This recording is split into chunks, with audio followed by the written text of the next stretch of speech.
यार आप लोगों में से किसी ने मेरे को ये बात बताई क्यों नहीं कि अगर कोई टीम अगर एक टारगेट चेस कर रही है तो वहां कोई बैटर हो, फॉर एग्जांपल विराट कोहली हो, तो टारगेट को सक्सेसफुली चेस करने के लिए मिनिमम आपकी स्ट्राइक रेट तो 160 170 की होनी ही चाहिए। अदरवाइज आपका नॉक इंपैक्टफुल थोड़ी है। इंपैक्ट का मतलब तो मेरे हिसाब से यही होता था कि जब तक आप पॉजिटिवली अपनी टीम को मैच जिता रहे हैं, 2 पॉइंट दिला रहे हैं, तो वो आपका इंपैक्ट ही है। और अगर विराट कोहली जो अब तक 4 मैचेस में 4 बार चेस करते हुए 50 रन बना चुके हैं आरसीबी के लिए, जिसमें से 3 बार नॉट आउट रही है। पहला ऐसा गेम था दिल्ली के खिलाफ जहां विराट कोहली 50 रन तो बनाए ही मगर आउट हो गए, और ये चारों मैचेस आरसीबी जीते हैं। तो अब ये कौन से लोग हैं जो विराट कोहली को बताने निकले हैं कि एक इंपैक्ट क्या होता है, एक गेम कैसे जिताया जाता है। विराट कोहली ने एक बार फिर वही काम किया जिसके लिए वो जाने जाते हैं, जो उनको सबसे अच्छी तरीके से आता है, अपनी टीम को मैच जिताना, 2 पॉइंट दिलाना। किसी को प्लीज करने का काम उनका है नहीं, कोई स्ट्राइक रेट बढ़ाने का काम उनका है नहीं। जब जरूरत होती है तब चौके छक्के लगाकर वो मैच जिता देते हैं। जब जो सिचुएशन में वो बैटिंग कर रहे हैं ये उनसे बेहतर कोई नहीं समझता है, क्योंकि वो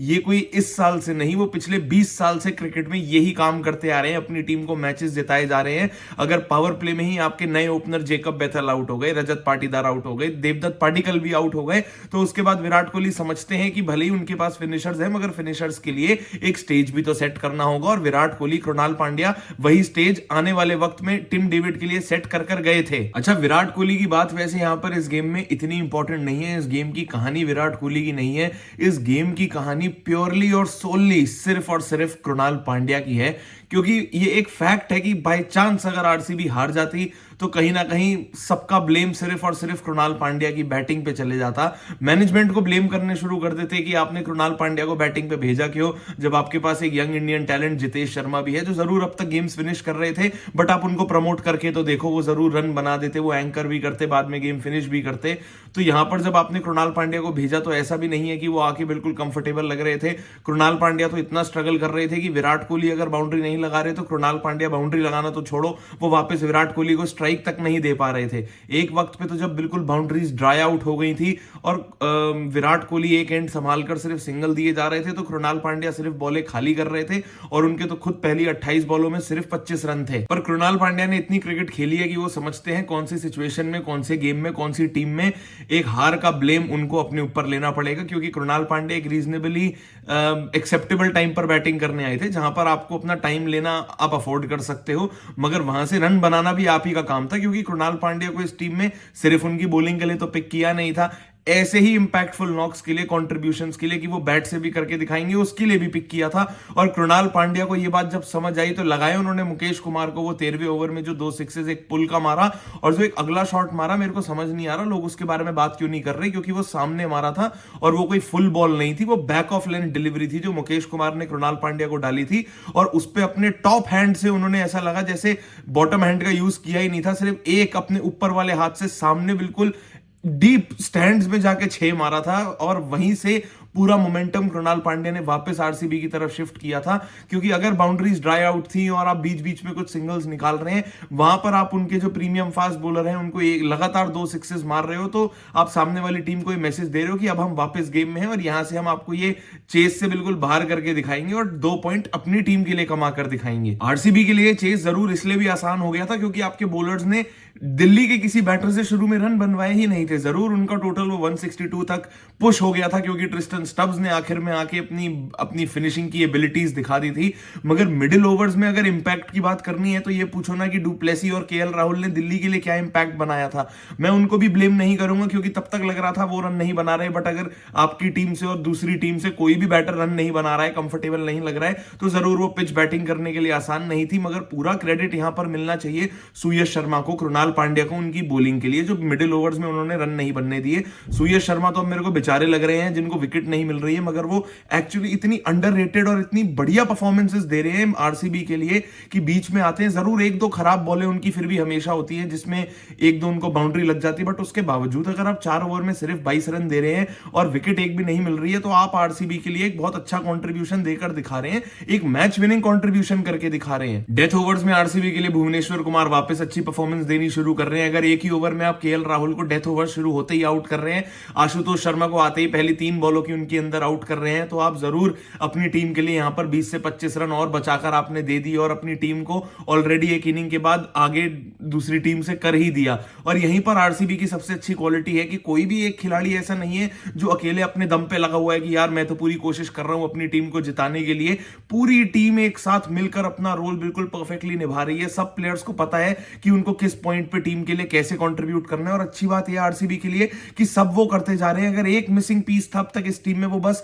कृणाल पांड्या की बैटिंग थी। और अब अगर उन्होंने भी रन बनाकर दे दिए आपको, ये कुछ अपने 70 रन 160 के स्ट्राइक रेट से बनाए हैं, अपनी टीम को मैच जिताया है, आखिर तक नॉट आउट रहे, तो जरूर यही चाहिए था आरसीबी को। क्योंकि अब ये कृणाल पांड्या की आईपीएल में दूसरी 50 थी और मुझे बस ये उम्मीद है कि अब आरसीबी को हर बार जरूरत नहीं होगी कृणाल पांड्या के बैट से रन्स की, क्योंकि आपके पास वो सारे बैटर्स हैं जो ऑलरेडी इन फॉर्म है, जो ऑलरेडी आपकी टीम के लिए कंट्रीब्यूट करके मैचेस जिता रहे हैं। बट अगर आरसीबी को आगे जरूरत होगी तो कृणाल पांड्या इस कॉन्फिडेंस को यूज करके जरूर आरसीबी के लिए एक बार फिर से कंट्रीब्यूट करके दिखाएंगे। और ये जीत आरसीबी के लिए जरूरी इसलिए थी क्योंकि आप वो क्वालिफाई तो आप शुरू से कर रहे थे, ये बात आपके अंदर वो फीलिंग होगी, बट आप क्वालिफाई करना चाहते हो पहली या दूसरी पोजीशन पे, जहां आपको फाइनल तक पहुंचने के 2 मौके मिले। और आरसीबी ये गेम जो अब जीती है दिल्ली को हराकर, जरूर आपने वो फर्स्ट और सेकंड पोजीशन में, गुजरात अगर एक टीम है तो अब आरसीबी टेबल टॉप करने के साथ वो दूसरी टीम तो होकर ही रहेगी। अगर आरसीबी की बात हो रही है कि वो 1 या 2 पर फिनिश करके फाइनल खेलेगी, तो सच में सबको ऐसी फीलिंग आ रही है कि वो दूसरी टीम जो आरसीबी के साथ फाइनल खेलेगी वो मुंबई इंडियंस हो सकती है। क्योंकि मुंबई इंडियंस अब अनस्टॉपेबल है। अपने पहले 5 में से सिर्फ 1 मैच जीत पाई थी और अब अपने पिछले 5 मैचेस मुंबई जीत चुकी है। ये कोई हल्की बात नहीं है, ये कोई छोटी और आसान कमबैक नहीं है, क्योंकि 5 में से आप अपने पहले 4 मैचेस हार चुके थे। और उसके बाद भले ही हर गेम आपके लिए एक डू और डाई गेम नहीं है, बट टीम के अंदर एटमॉस्फेयर तो यही है ना कि आप 5 में से सिर्फ 1 गेम जीत पाए हैं, 4 मैचेस आप हार गए हैं, जहां पर आप जरूर कुछ मैचेस क्लोज लेके गए, कुछ मैचेस आप बिल्कुल आखिरी ओवर में और इतने बड़े मार्जिन से नहीं हारे, बट आप हार रहे थे और टीम में सब कुछ परफेक्ट नहीं लग रहा था। पर अब मुंबई इंडियंस में ऐसा क्या है जो काम नहीं कर रहा है? रोहित शर्मा वापस आके वो एग्रेसिव स्टार्ट्स दे रहे हैं। रायन रिकल्टन ने वापस 50 रन कर दिए एक मैच में। या तो रोहित शर्मा 50 रन कर रहे हैं, अगर वो नहीं कर रहे तो रायन रिकल्टन कर रहे हैं। तो आपके ओपनिंग वोज बिल्कुल खत्म हो चुके हैं, कोई प्रॉब्लम नहीं है उस डिपार्टमेंट में। सूर्य कुमार यादव बैटिंग करने आ रहे हैं तो वापस वीडियो गेम की तरह खेल रहे हैं, कहीं से भी बॉल को उठा के ग्राउंड के किसी भी तरफ मार रहे हैं, 200 के स्ट्राइक रेट से 50 रन से ज्यादा बना रहे हैं। और अगर आपके मिडिल ओवर्स में एक बैटर इस तरीके से खेल रहे हैं, ओपनर्स इस तरीके से खेल रहे हैं, तो आपकी बैटिंग बिल्कुल सॉर्टेड है। वानखेड़े में खेलते हुए अगर आप 200 रन से ऊपर बना रहे हैं, 215 रन के आसपास, तो जरूर आपने फर्स्ट इनिंग्स के बाद ही अपनी टीम को गेम में आगे रख दिया है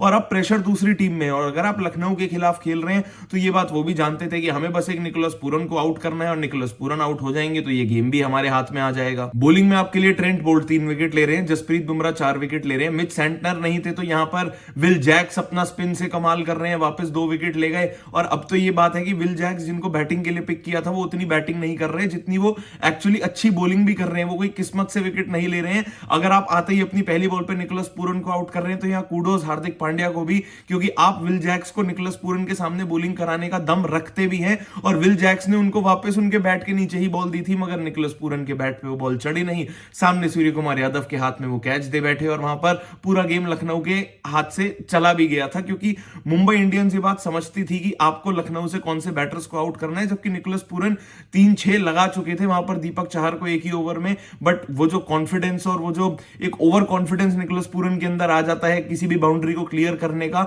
उनके दिमाग से खेला गया, उनको आउट किया गया और कहीं ना कहीं वहीं पर मुंबई के हाथ में पूरा गेम जा चुका था। मुंबई और आरसीबी की सबसे अच्छी बातें हैं कि इनकी टीम के सभी प्लेयर्स ने अपनी वो बेस्ट परफॉर्मेंसेस देनी इस पीरियड ऑफ टूर्नामेंट में स्टार्ट करी है, जहां पर आपकी टीम को जीतने की सबसे ज्यादा जरूरत है। क्योंकि आरसीबी अगर शुरू में अपने घर पर हार गई तो उसके बाद अब घर पे एक गेम जीतकर जो कॉन्फिडेंस उन्हें मिला है वो वापस उन्होंने एक और अवे गेम जीत ली। और इस बात में अब थोड़ी सी और बिलीफ दिखाई देती है कि जब अब वो अपने घर पे खेलने जाएंगे तो जरूर थोड़े और कॉन्फिडेंस के साथ खेलेंगे, डजंट मैटर वो टॉस जीते या हारे। मुंबई इंडियंस के लिए सभी प्रॉब्लम्स जो शुरू के गेम्स में थी वो सब सॉल्व हो चुकी हैं। जसप्रीत बुमराह वापस अपनी बेस्ट फॉर्म में दिख रहे हैं, रोहित शर्मा ने अभी पीछे 250 करी और दोनों चेजेस में अपनी टीम को गेम जिताया। हार्दिक पांड्या कंफर्टेबल लग रहे हैं, आपके बॉलर्स आपके लिए काम कर रहे हैं, ट्रेंट बोल्ट वापस फॉर्म में दिख रहे हैं। और मुंबई इंडियंस जो शुरू में हार रही थी अब उनको हराना मुश्किल हो गया है। वीडियो पसंद आई हो तो लाइक जरूर करना, नीचे कमेंट करके जरूर बताना कि आपके लिए अब वो 4 टीम्स कौन सी हैं जो प्लेऑफ्स में क्वालिफाई करती दिख रही हैं, क्योंकि अब वो सही समय आ गया है।